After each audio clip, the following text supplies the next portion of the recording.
Hello everyone, this is Windy City Comic Books. Just a really quick video today.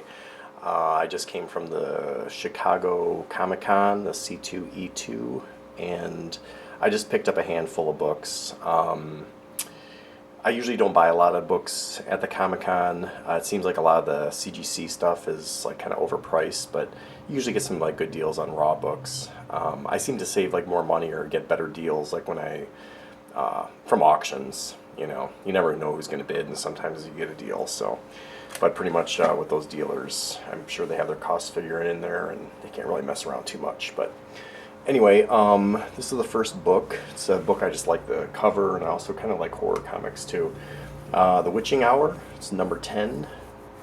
It's really actually really nice shape, and really didn't see a lot of damage on that one at all, especially for having like a dark cover. But it's kind of off center there, though. It's got like the white border the edge. That's probably why it looks so nice, because you're not getting all the breaks and the color breaks in the black and the dark green. But anyway, alright, from Beyond the Unknown, number 6. This is a really sharp book too, and I got it for like 20 bucks. He had 25 on it, but he took the 20. It's actually really nice, sharp, nice spine. The only thing is like a little ding up there in the right hand corner, and a classic Neil Adams cover. And another thing too, when I was at the show, Neil Adams was there. I didn't even know, and I'm sitting there looking at all these prints and these original art by Neil Adams, and I was like all excited, and this is beautiful stuff, and all autographed. And then all of a sudden I start walking down the end of the table, and there's Neil Adams sitting there. So anyway, I didn't buy anything from him, especially when I looked at like some of the small little caricatures, not caricatures, but just single characters. On like little 8x10s, they're like 900 bucks. I'm like, yeah, I'm gonna pass on that. But anyway, it was kind of cool to meet him, shake his hand. He was eating like a croissant or a donut or whatever, and didn't seem to really want to talk to me, but that was fine. I was kind of speechless anyway. But I always liked this book, always wanted to get it, and I'm glad I finally did. Alright, The Phantom Stranger, number 9. I believe it's another Neil Adams cover. I always thought that was a cool one. Not too much to say about that, but yeah, I always thought it was kind of a cool classic cover. Okay, Captain America number 8, or Captain America Annual number 8. This is a book I used to have. Actually, I had about 5 copies of them. I bought them brand new, like off the newsstand rack when I was a kid. And I had a friend, well, he's a friend now, but a guy when I used to sell comics on eBay. He actually lives in Janesville, Wisconsin, and he actually came down to my house. I live in the suburbs of Chicago, and he actually kind of pilfered through my collection, and I thought it was great at the time. I mean, he's buying, 20, 30 books from me at a time and spending, $1,000, $1,200, $800. I'm like, oh, this is great.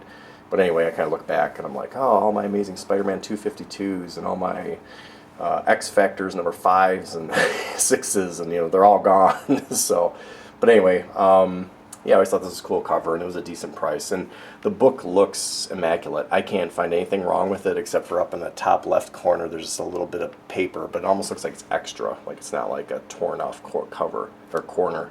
But sharp corners, no, spine's perfect. I mean, I don't know. Every time I think it's like a 9.6 or a 9.8, it ends up being like a 9.4 or so. But I still think it's probably like a 9.6 at least. And the last book I bought was Doctor Strange number 169. I wanted this book for a while. I just love the cover, love the colors. And I see this like almost on every dealer's table. They had a copy. But this one really stood out. It's just beautiful. The corners are sharp. I mean, there's a little bit of wear on the top right. I think there's a little bit of wear there too. And there's a couple spine ticks, like one there, and one there. But other than that, I mean, it's just a beautiful copy. Yeah, I fingered through like all the pages and everything. It's got white pages, just a beautiful copy. But I was really shocked because the guy had 2 issues, 2 number 169s.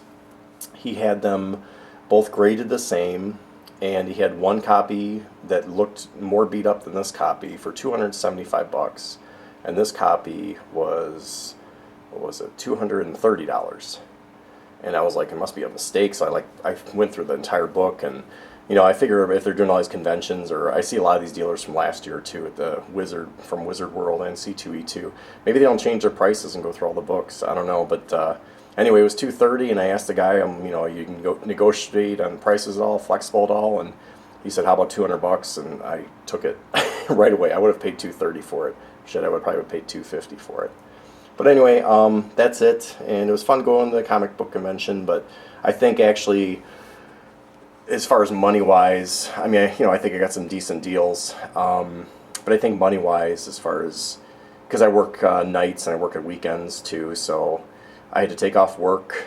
I had to drive to the Chicago convention to downtown. It was about a 40-minute drive each way, and also it was $35 to get in for one day, and also parking was $21 for like 14 hours or something like that.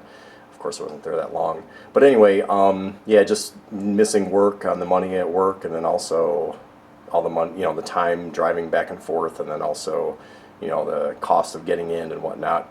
I probably really didn't make out as well as I think I did, but it was fun. It was good to see some old friends walking around there.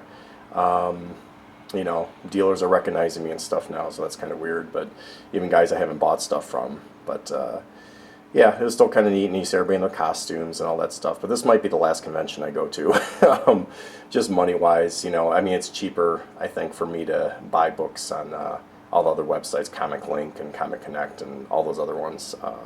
But anyway, okay, thanks for joining me. Thanks for watching. That's it. Thanks.